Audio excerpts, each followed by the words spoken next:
On my wedding day, my fiancé sacrificed me to a demon lord, all to keep his crown. Alaric was arrogant, possessive, and suffocating. I tried to escape countless times. He always dragged me back. You belong to me. Only me. Then one day, I finally slipped free. I ran back to the kingdom. Nathan greeted me with a smile, then drove a dagger straight into my heart. Use your corpse as bait. We'll lure the demon out. I was bound to a cliff, barely breathing. Amelia! The moment he saw me, every trace of Alaric's cold arrogance shattered. Amelia! He dove. Kill him! Nathan's voice rang out. A storm of burning magic tore through the air. His wings were pierced, his tail severed. Blood soaked him head to toe. He kept flying toward me. Got you. He whispered and gently took my hand, but he had nothing left. In the same instant, a volley of spells ripped through his chest. With his last breath, he spread his wings around me. Then he fell. When I opened my eyes again, I was back to that night. I was forced to become the demon lord's bride. His arms wrapped around me, his skin burning hot, his touch achingly gentle. His voice dropped low, raw with torment. Whatever you're about to say, I don't want to hear it. I will never let you go. You were destined to be my bride. Maybe this truly was fate, a second chance. This time, I would take back everything that was stolen from me, and the man I truly loved. If I remember right, the last face I saw before I died was his. Alaric, the demon lord, my husband. Wings ablaze with enemy spells, fighting just to stay in the air. His voice rough, breaking. Amelia, don't be afraid. I can save you. If I can't, drink my blood. You'll heal. Stop running. If you hate my tail, I'll never touch you with it again. Those spells should never have hurt him. He's a demon lord. He took every hit to shield me. He despised humans. He gave his life for one. Right up until he plummeted off that cliff, he was still trying to save me.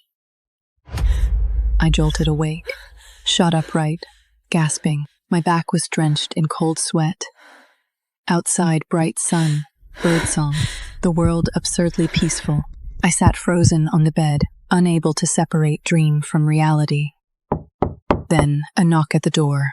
I knew this room. I'd lived in it for a year. Alaric's palace. I stumbled to the mirror. Day 7. 7 days since I married Alaric. Our wedding portrait sat beside the calendar. My hand shook as I picked it up. Every ugly memory came flooding back. I hate you! You tore me away from the man I loved! One day I'll kill you! You won't. Can't you see it? Stop going back to Nathan. He's the one who gave you to me. His cold hand had brushed the tears from my face. Careful. Tender. I am your destined one. I'd just closed my eyes and pretended to be blind. Deaf, and I practically was. Blind enough to nearly lose the man who truly loved me. The knocking grew impatient. I expected Alaric. I spun around and found Nanny Margaret instead. She looked me up and down, lips pursed. What are you sulking about now? The Lord already agreed to your demand. What more do you want? What demand?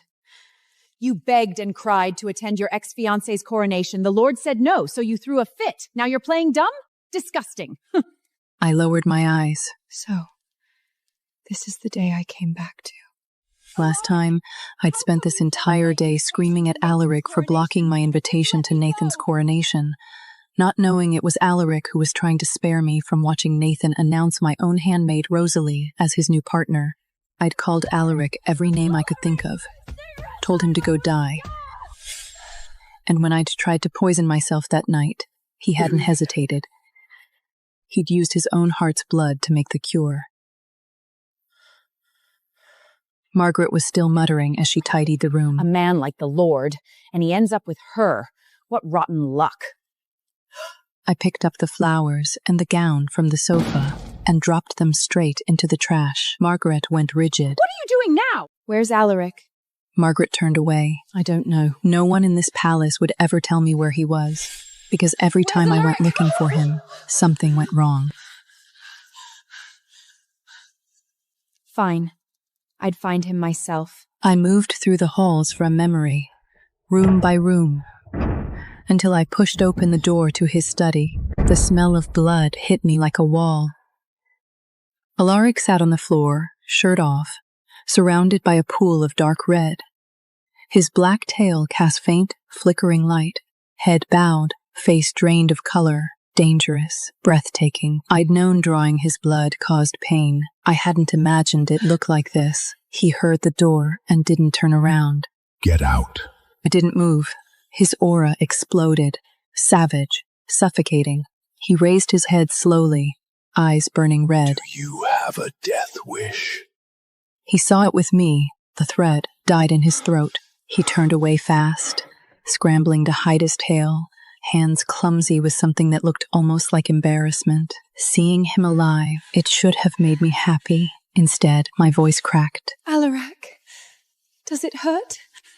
His hand stilled. Then a cold laugh. Not your concern. What do you want this time?